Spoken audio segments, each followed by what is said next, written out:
আসসালামু আলাইকুম। টিউটর একাডেমির অনলাইন স্টুডিওতে স্বাগতম সবাইকে। আজকে ১৫০ টা গণিত ফ্রি সাজেশন ক্লাসের ৪র্থ পর্ব। আপনারা যারা সবগুলো পর্ব পেতে চান, তারা টিউটর একাডেমির পেজ ফলো করে রাখুন এবং YouTube channel tutor academia subscribe করে রাখুন। চলেন অঙ্কে ফেরা যাক। প্রথম অঙ্কে বলা হয়েছে ৬০ জন লোক কোনো কাজ ১৮ দিনে করতে পারে। উক্ত কাজ ৩৬ জন লোক কত দিনে সম্পূর্ণ করতে পারবে? দেখেন, এটা একটা ঐকিক নিয়মের অঙ্ক। রাইট? ৬০ জন লোক ১৮ দিনে করতে পারে। ৩৬ জন লোক কত দিনে করতে পারবে? এই অঙ্কের জন্য আমি আপনাদেরকে সহজ ঐকিক নিয়মের প্রতিটা অঙ্কের জন্য সহজ একটা টেকনিক বলি। সেটা হচ্ছে প্রথম অংশ ইকুয়াল শেষ অংশ ইকুয়াল শেষ অংশ। এই ২ টা সমান করলেই ঐকিক নিয়মের প্রত্যেকটা অঙ্কই আপনার হয়ে যাবে। যদি তারা একই কাজে ন্যস্ত থাকে, যদি তারা একই পরিমাণ কাজ করে। এখন দেখেন প্রথম অংশ দ্বারা কি বলা হচ্ছে?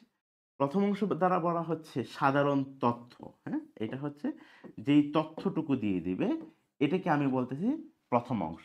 আর শেষ অংশ বলা হচ্ছে বা দ্বিতীয় অংশ বলা হচ্ছে যে অংশে কোনো কিছু বের করতে বলবে, হ্যাঁ? যে অংশে কোনো মান বের করতে বলবে, হ্যাঁ? বের করতে বলবে। সেটাকে আমি বলতেছি শেষ অংশ। দেখেন আমি আপনাকে বলি, ৬০ জন লোক কোনো কাজ ১৮ দিনে করতে পারে। এটা একটা জেনারেল তথ্য না, সাধারণ একটা তথ্য। তো এইখানে আপনার আসলে কোনো কিছু চাই নাই। নরমাল একটা স্টেটমেন্ট দেওয়া হয়েছে। কি স্টেটমেন্ট? যে একটা কাজ শেষ করতে ৬০ জন লোকের ১৮ দিন লাগে। রাইট? ৬০ জন লোকের কত দিন লাগে? ১৮ দিন। এটা একটা নরমাল একটা স্টেটমেন্ট। এটাকে আমরা বলবো ঐকিক নিয়মের যে প্রথম অংশ। বলেই দিয়েছি এটা হচ্ছে সাধারণ তথ্য। তারপরে হচ্ছে উক্ত কাজ ৩৬ জন লোক কত দিনে সম্পূর্ণ করতে পারবে? কত দিনে? এটা দেখেন একটা প্রশ্নবোধক চিহ্ন আছে। আর সহজ কথা হচ্ছে এই প্রথম অংশ বাদ দিলে, জেনারেল তথ্য বাদ দিলে যে অংশটা থাকবে এটা হচ্ছে দ্বিতীয় অংশ। রাইট? তারপর আপনি যে ডাটাগুলো আছে, সেই ডাটাগুলো নরমালি যদি গুণ করে দেন তাহলেই আপনার অঙ্ক শেষ। কিরকম? দেখেন আপনি এখানে কি জানেন? ৬০ আর কত জানেন? ১৮ জানেন। তার মানে এই প্রথম অংশে কি ৬০ আর ১৮ কি হবে? গুণন হবে। প্রথম অংশের কাজ শেষ। দ্বিতীয় অংশে কি তথ্য জানেন? উক্ত কাজ ৩৬ জন লোক কত দিনে? আপনি তো জানেন না কত দিনে। আপনি ধরে নিলেন x দিন। রাইট? ধরে নিলেন কি? x দিন। আমরা অঙ্কে যেটা জানি না সেটাই হচ্ছে x। তাহলে এখানে ২ টা তথ্য। ৩৬ আর কি x। তার মানে আমি এখানে ৩৬ ইনটু কি x গুণ করব। রাইট? এই ৩৬ টা এই পাশে এসে কি হবে? ভাগ হবে। যদি ভাগ করি তাহলে এটা ২ আর এটা কত হবে? ১৮ দুগুণে ৩৬ আর ৩০ দুগুণে ৬০। তাহলে রেজাল্ট হবে কত দিন? রেজাল্ট হবে ৩০ দিন। আমি এটা ঐকিক নিয়মের মতো করে করলাম না, যেহেতু এটা একটা সাজেশন ক্লাস। আপনারা যারা ঐকিক নিয়মের মতো করেন, একটু বড় হয়, তারা দেখবেন দিন শেষে আসলে ঘটনা এটাই ঘটবে, যেটা অজানা মানটা আপনি বের করবেন সেটা আসলে ৬০ ইনটু ১৮ ডিভাইড বাই ৩৬ এ আসবে। বুঝতে পেরেছেন? আমি আপনাদেরকে একটা শর্টকাট দিয়ে দিলাম। আপনারা এটা থেকে প্রত্যেকটা ম্যাথই করতে পারবেন। দেখেন কি বলা হয়েছে? কোনো বাড়িতে ১০ জন লোকের ৩০ দিনের খাবার আছে। এটাই একটা প্রাথমিক তথ্য না? এখানে কি আর আপনার কোনো কিছু মনে হয় যে মানে অন্য কোনো কিছু আগ্রহ জাগে? জাস্ট নরমাল একটা তথ্য দিয়ে। ১০ জন লোকের ৩০ দিনের খাবার আছে। তাহলে এটা হচ্ছে প্রথম অংশ, রাইট? এটা হচ্ছে প্রথম অংশ অঙ্কের। আর বাকি যতটুকু থাকবে সেটাই হচ্ছে শেষ অংশ। দ্বিতীয় অংশ বা দ্বিতীয় অংশ বা শেষ অংশ। আপনি যেটাই বলেন, হ্যাঁ? বাকি যতটুকু থাকবে সেটাই হচ্ছে দ্বিতীয় অংশ বা শেষ অংশ। এখন দেখেন, এখন কি বলা হচ্ছে? ১০ জন লোকের ৩০ দিনের খাবার আছে। তাহলে প্রথম অংশে আমি কি করব? ১০ ইনটু কত দিব? ৩০ শেষ প্রথম অংশ। দ্বিতীয় অংশে আসে। ওই বাড়িতে ২ জন মেহমান আসছে। মেহমান আসার কারণে কি ওই বাড়িতে ১০ জন লোক কি চলে গেছে? না। তাহলে এখন আসলে মোট লোক কতজন? ১০ যোগ ২ মোট হচ্ছে ১২ জন। রাইট? দ্বিতীয় অংশে এখন লোক আছে কতজন? ১২ জন। ওই ২ জন মেহমান আসলে ওই খাবার তাদের কতদিন চলবে? কতদিন সেটা আমি জানি না। ধরে নিচ্ছি X দিন চলবে। রাইট? তাহলে এখন কতজন খাবে? ১২ জন খাবে। কতদিন খাবে? ১ দিন। তাহলে আমি X এর মান বের করব। আমি যদি কাটাকাটি করি তাহলে এই ১২ টা এখানে এসে কি ভাগ হবে। রাইট? তাহলে এটা কি ৬ দুগুণে ১২ ৫ ছয় ৩০ আর ২ ৫ দুগুণে ১০। তার মানে X এর মান আসছে কত বলেন? X এর মান আসছে ২৫। তার মানে ওই ২ জন মেহমান আসায় ওই খাবারটা ২৫ দিন যাবে। ২৫ দিন পরে আবার নতুন খাবার কিনতে হবে। রাইট? তারপরের প্রশ্নে আসি, চলেন। বলা হচ্ছে 30 জন লোক কোনো কাজ 14 দিনে করতে পারে। বুঝছেন? এটা জেনারেল স্টেটমেন্ট, রাইট? এখন দেখেন, তাহলে এই অংশটুকু কি? এই অংশটুকু হচ্ছে সেকেন্ড অংশ বা শেষ অংশ। বলা হচ্ছে কাজ আরম্ভ করার 12 দিন পর 15 জন লোক চলে গেল, বাকি লোক কত দিনে অবশিষ্ট কাজ সমাধান করবেন। আচ্ছা, তাহলে আমরা কি জানি? আমরা অঙ্কে জানি প্রথম অংশ ইকুয়াল কি অংশ বলেন? ইকুয়াল শেষ অংশ। কিন্তু এখানে একটা টুইস্ট আছে। এই অবশিষ্ট কাজ মানে দেখেন, কাজ আরম্ভর 12 দিন পর, রাইট? কাজ আরম্ভর 12 দিন পর, তার মানে কাজটা কিন্তু অলরেডি 12 দিন করা হয়ে গেছে। এখন যেই কাজটুকু অবশিষ্ট কাজটুকু আছে, সেই কাজটুকু আমি বলতে পারতাম না 30 জন লোকে ওই কাজটুকু 12 দিনে করতে পারে? কারণ এই ঘটনাটা কেবল একই পরিমাণ কাজের ক্ষেত্রে প্রযোজ্য হবে, রাইট? এখন কাজ আরম্ভর 12 দিন পর 15 জন লোক চলে গেল, এটা সমস্যা না। কিন্তু কাজ আরম্ভর 12 দিন পর চলে গেছে, তাহলে কাজ আরম্ভর 12 দিন পর যেই কাজটুকু থাকে, ওই কাজটুকু আসলে 30 জন লোক ওই কাজটুকু কত দিনে করতে পারে বলেন তো? এই 24 থেকে আমি যদি 12 বাদ দিই, ওই কাজটুকু 12 দিনে করতে পারে, রাইট? তাহলে ওই কাজটুকু, তাহলে প্রথম অংশের তথ্য আমি বলতে পারি 30 ইন্টু কত? 12। এখন শেষের অংশ দেখেন, 15 জন লোক চলে গেছে, ছিল 30 জন। এখন যদি 15 জন লোক চলে যায়, তাহলে দ্বিতীয় অংশে লোক আছে কতজন? 15 জন, রাইট? তাহলে এই 15 জন লোক কাজটা কত দিনে করবে? আমি কত দিনে ধরে নিচ্ছি সেটা x দিনে, এই আমি x দ্বারা গুণ দিলাম, রাইট? এই 15 এই জায়গায় এসে এসে কি হবে? ভাগ হবে। তাহলে 15 দুগুণে 30, তাহলে 12 দুগুণে কত? 24। তাহলে x এর মান আমি পেয়েছি 24। তার মানে অবশিষ্ট কাজ 15 জন লোক যাওয়ার পরে অবশিষ্ট কাজ 24 দিনে সম্পূর্ণ হয়ে যাবে। তার পরবর্তী স্লাইডটি আসে। 20 জন লোক কোনো কাজ 15 দিনে করতে পারে, এটা একটা সাধারণ তথ্য। এটাই হচ্ছে অঙ্কের প্রথম অংশ, রাইট? আচ্ছা, তারপরে দেখেন কিন্তু থেকে এই পর্যন্ত সাধারণ অংশ বাদ দিলে পুরাটাই হচ্ছে অঙ্কের শেষ অংশ বা দ্বিতীয় অংশ। কিন্তু কাজ আরম্ভর 10 দিন পর কিছু লোক চলে যাওয়ায় বাকি কাজ 10 দিনে শেষ হলো। কতজন লোক চলে গেছিল জানি না, ধরে নিচ্ছি x জন লোক। তাহলে প্রথম অংশ ইকুয়াল কি হবে বলেন? শেষ অংশ। এখন প্রথম অংশের স্টেটমেন্ট কি?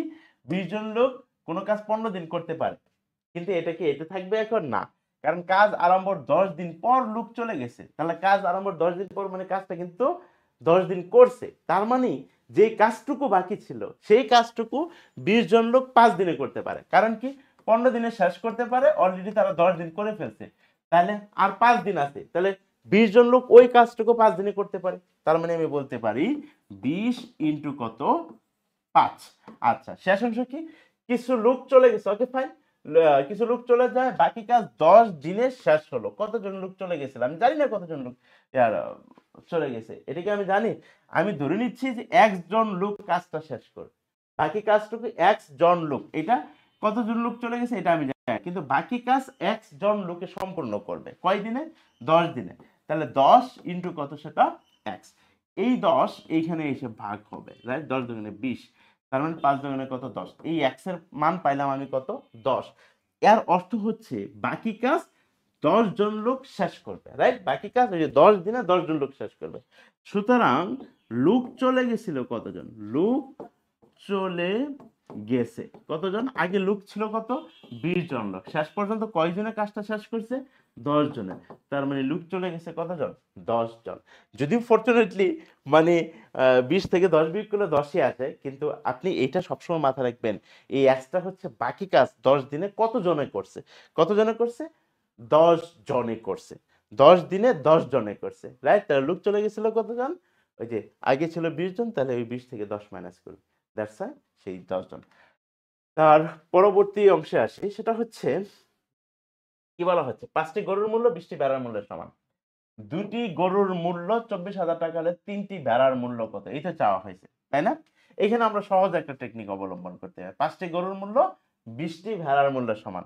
আমি বলতে পারি আচ্ছা আমি আপনাকে বুঝাই, সেটা হচ্ছে গরু আর এদিকে ভেড়া দিলাম। আচ্ছা, তার মানে এটা বলতে পারি 5টি গরু যে কথা, 20টি ভেড়া একই কথা, রাইট? আচ্ছা, এখন বলেন তো, আমি একটা গরু যে কথা আমি যদি 5 দ্বারা কাটি, তাহলে 4টা ভেড়া কি একই কথা না? 5 একে 5, আর আমি যদি এই যে 5 দ্বারা কাটি, একে যদি 5 দ্বারা ভাগ দিই, একে যদি 5 দ্বারা ভাগ দিই, তাহলে একটা গরু যে কথা, 4টা ভেড়া একই কথা। এখন কথা হচ্ছে আমাকে কিসের মূল্য দেওয়া আছে? গরুর মূল্য। কয়টা গরু? 2টা গরু। তাহলে আপনি একটা গরুকে 2টা গরু বানাবেন। তাহলে এটাকে যদি 2 দ্বারা গুণ দেন, তাহলে এটাকেও তো 2 দ্বারা গুণ দিতে হবে। একে যদি আপনি 2 দ্বারা গুণ দেন, তাহলে 4কেও 2 দ্বারা গুণ দিলে 8 হবে। তার মানে আমি বলতে পারি 2টা গরু যে কথা, 8টা ভেড়া একই কথা বলতে পারি। এখন আমি কিন্তু বলতে পারি 8টি ভেড়ার দাম, রাইট? 8টি ভেড়ার দাম কত টাকা বলেন তো? 24,000 টাকা। কেন? কারণ তারা বলছিল 2টা গরুর দাম 24,000 টাকা। আর আমরা দেখি 2টা গরু যে কথা, 2টা গরু মানে 8টি ভেড়া। 2টা গরু কার? 8টি ভেড়ার সমান। এখন তাহলে একটি ভেড়ার দাম সেটা কত হবে? 24,000-কে 8 দ্বারা ভাগ করব। দিন শেষে আমার 3টা ভেড়ার দাম চাইছে, রাইট?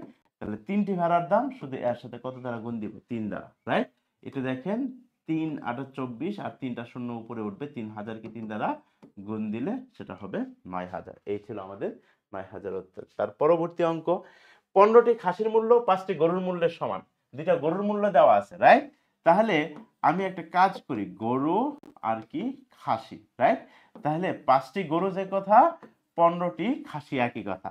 তাহলে আমি যদি 5 দ্বারা ভাগ করি, একেও যদি 5 দ্বারা ভাগ করি, তাহলে একটা গরু যে কথা, 3টা খাসি একই কথা। কিন্তু মূল্য দেওয়া আছে কয়টা গরুর বলেন? 2টা গরুর মূল্য দেওয়া আছে।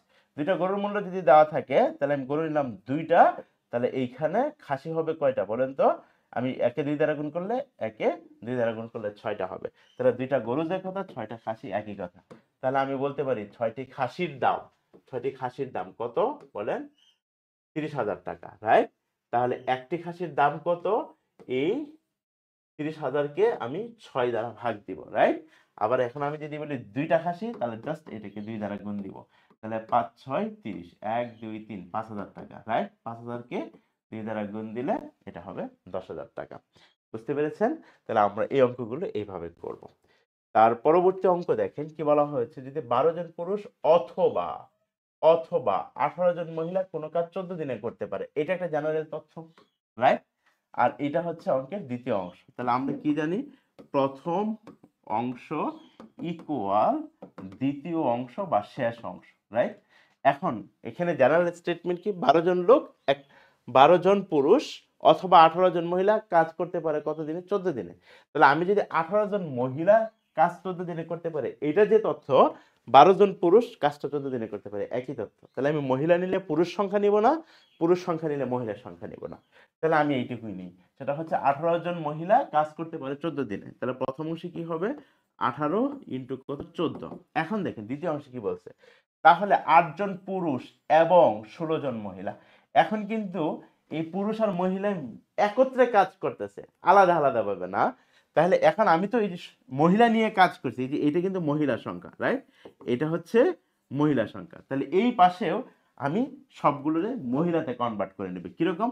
16 জন মহিলা তো আছেই, 8 জন পুরুষকে মহিলাতে কনভার্ট করতে হবে। তাহলে 16 জন মহিলা, 8 জন পুরুষ আর 16 জন মহিলা মানে কতজন মহিলার সমান? এটা একটু দেখি। আপনি কিন্তু জানেন 12 জন পুরুষ, 12 জন পুরুষ ইকুয়াল কতজন মহিলা বলেন? 18 জন মহিলা। এটা কিন্তু আপনি জানেন, রাইট? তাহলে একজন পুরুষ ইকুয়াল 18 ডিভাইডেড বাই 12 জন মহিলা। তাহলে আমাকে একটু বলেন তো, আমি আসলে এই 8 জন পুরুষকে মহিলার সংখ্যায় কনভার্ট করতে পারতেছি, রাইট? 8 জন পুরুষ, তাহলে 18 12 ইন্টু 8 জন মহিলা। আমি যদি 18 12 ইন্টু 8, আমি যদি 6 দ্বারা কাটি, 3 6 18 আর 6 দুগুণে 12। আর এটা কত হবে বলেন তো? 4 দুগুণে 8, তাহলে 3 4 12। তাহলে 8 জন পুরুষ মানে 12 জন মহিলা। 8 জন পুরুষ যে কথা, 12 জন মহিলা একই কথা। তাহলে 8 জন পুরুষ এবং 16 জন মহিলা। তাহলে 8 জন পুরুষকে মহিলাতে কনভার্ট করব। 16 জন মহিলা তো আছেই, আর 8 জন পুরুষ মানে 12 জন মহিলা। এই হচ্ছে মোট মহিলার সংখ্যা। কাজটি কত দিন সময় লাগবে জানি না, কত দিন, ধরে নিচ্ছি 1 দিন। এই 1 দিন সময় লাগবে। তাহলে এই 12 আর 16 যদি যোগ করি, তাহলে এটা হবে কত? 26 28, রাইট? এই 28 সমীকরণ এই পাশে এসে ভাগ হবে, তাহলে কত হবে? 18 ইন্টু কত? 14 ডিভাইডেড বাই 28। এটাই হবে এক্স এর মান, কারণ এই 28 এসে ভাগ হবে। এটা যদি কাটি, 14 দুগুণে 28, 9 দুগুণে 18, তার মানে 9 দিন। উত্তর হবে 9 দিন। তার পরবর্তী ম্যাথে আসি, 6 জন স্ত্রীলোক অথবা অথবা 8 জন বালক একটি কাজ 12 দিনে শেষ করতে পারে, রাইট? তাহলে প্রথম অংশ কি, আমি বালক নিয়ে কাজ করি, সমস্যা নাই। আপনি বালক নিয়েও কাজ করতে পারেন, স্ত্রীলোক নিয়েও কাজ করতে পারেন, কোনো সমস্যা নাই। আচ্ছা, এখন আমাকে একটু বলেন তো, অঙ্কের প্রথম অংশ ইকুয়াল কি হবে দ্বিতীয় অংশ। আমি কি করলাম, 8 জন বালক একটি কাজ কত দিনে করতে পারে বলেন? 12 দিনে করতে পারে, রাইট? 12 দিনে করতে পারে। তাহলে আমি 8 ইন্টু কত দিলাম, 12। দ্বিতীয় অংশ কি, এটা শেষ করতে পারে, এটা তো শেষ। দ্বিতীয় অংশ 3 জন স্ত্রীলোক ও 12 জন বালক। তাহলে আমি সবাই বালক হিসাবে নিব, রাইট? কারণ আমি এখানে কি নিয়েছিলাম বলেন, এখানে নিয়েছিলাম বালক। তাহলে এই 12 জন বালক আর 3 জন স্ত্রীলোক মানে কতজন বালক সেটা একটু দেখি। 6 জন স্ত্রীলোক, 6 জন স্ত্রী মানে কতজন বালক বলেন তো? 8 জন বালক, রাইট? 8 জন বালক। তাহলে একজন স্ত্রী মানে 8/6 জন বালক, রাইট? আর এই 3 জন স্ত্রী, 3 জন স্ত্রী মানে 8 ইন্টু 3 ডিভাইডেড বাই 6 জন বালকের সমান। তাহলে এটা কত হবে, 2, আর এটা হবে কত, 4। তাহলে 12 প্লাস কত, 4 ইন্টু কত দিনে, x দিনে। তাই আমি এটাকে x ধরে নিলাম, x দিনে সম্পন্ন করব। 12 আর 4 এটা কত হবে বলেন, 16। তাহলে এই 16 এই পাশে এসে ভাগ হবে, তাহলে 8 ইন্টু 12 ডিভাইডেড বাই 16, এটা ইকুয়াল টু কত, x। তাহলে এটা কত হবে, 8 দুগুণে 16 আর এটা 6 দুগুণে 12।